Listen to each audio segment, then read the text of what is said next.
Bapak,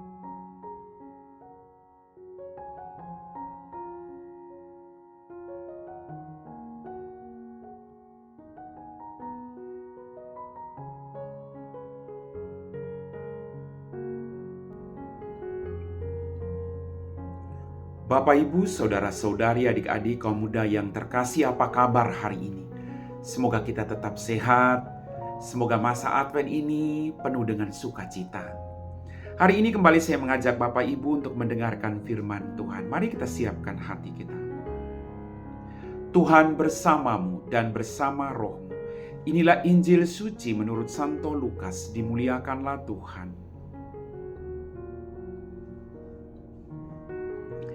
Di zaman Herodes Raja Yudea, hiduplah seorang imam bernama Sakaria dari kalangan Imam Abia. Istrinya juga berasal dari keturunan Harun, namanya Elisabet.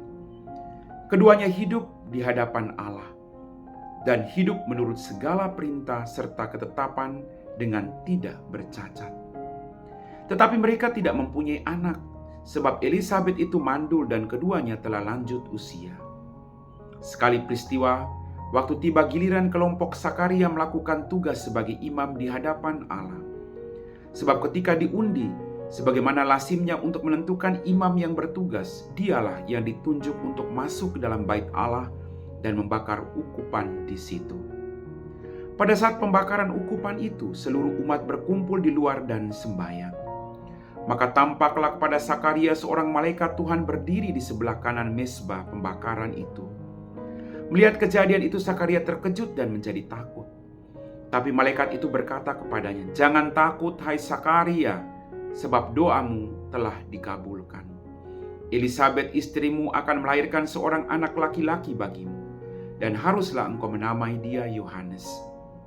Engkau akan bersukacita dan bergembira, dan bahkan banyak orang akan bersukacita atas kelahirannya, sebab ia akan besar di hadapan Tuhan, dan ia tidak akan minum anggur atau minuman keras.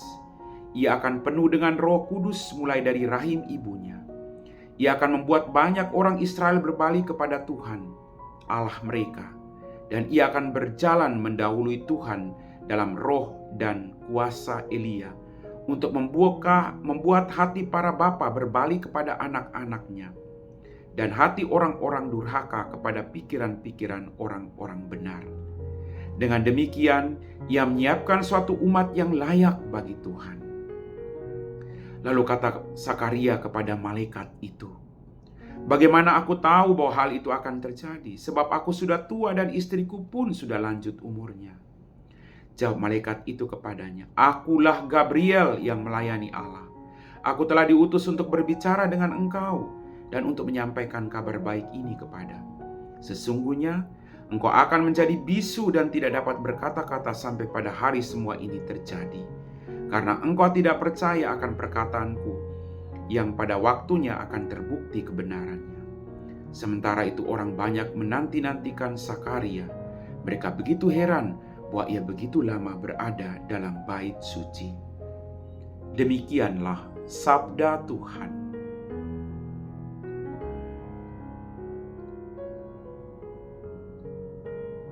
Bapak, Ibu, Saudara-saudari, adik-adik, kaum muda yang terkasih, melalui bacaan Injil pada hari ini saya merenungkan bahwa rencana Tuhan itu indah pada waktunya.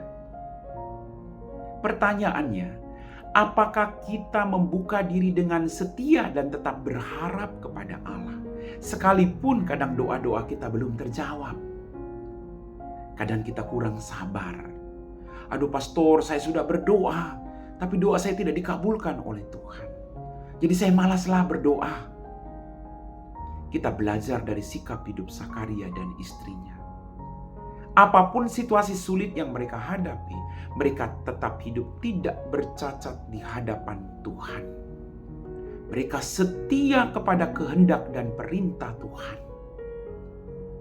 Ini yang patut kita pelajari. Kesetiaan mereka akhirnya membuahkan mujizat bagi kehidupan mereka berdua. Di masa tuanya, Tuhan mendengarkan doa mereka, dan mereka mempunyai anak yang diberi nama nanti Yohanes. Bapak, Ibu, Seakan-akan doa kita belum dikabulkan Tuhan. Jangan pernah berhenti untuk terus mengetuk. Jangan pernah berhenti untuk terus meminta. Jangan pernah berhenti untuk terus mencari. Dan tetap setia melakukan kehendak Tuhan. Tidak ada yang mustahil bagi Allah. Peristiwa hari ini mengajarkan kepada kita bahwa Allah akan mendengarkan kita pada waktunya. Tinggal kita sabar menunggu janji-janji Allah. Persoalannya kadang kita kurang sabar, Bapak Ibu. Maka mari kita mohon kuasa Roh Kudus untuk mendampingi kita dengan rahmat kesabaran yang berlimpah ruah. Agar kita tetap setia seperti Sakaria dan istrinya yang selalu setia melakukan kehendak Allah. Amin.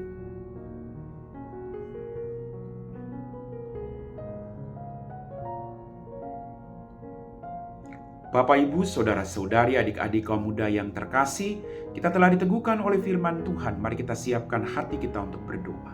Dalam nama Bapa dan Putra dan Roh Kudus. Amin.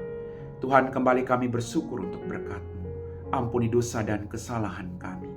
Pada kesempatan ini Tuhan, kami berdoa bagi pasangan suami istri yang saat ini sedang merindukan keturunan dalam hidup mereka. Tuhan, dengarkan doa dan keluh kesah hati mereka. Dengarkan mereka yang selalu berharap kepadamu. Berikanlah mereka masing-masing yang sedang menantikan keturunan rahmat yang mereka butuhkan. Biarlah dengan keturunan yang ada Tuhan, mereka semakin memuji dan memuliakan nama-Mu. Biarlah mereka juga Tuhan berani mempersembahkan seluruh hidup mereka dalam situasi-situasi sulit ini. Berkati mereka Tuhan dengan rahmat kesabaran, rahmat pengharapan, agar tidak pernah berputus asa. Kalau boleh Tuhan, Engkau berikan mereka keturunan. Kami puji Engkau Bapa kini dan sepanjang segala masa. Amin. Tuhan bersama-Mu dan bersama Roh-Mu. Semoga kita sekalian diberkati oleh Allah yang Maha Kuasa, Bapa dan Putra dan Roh Kudus. Amin.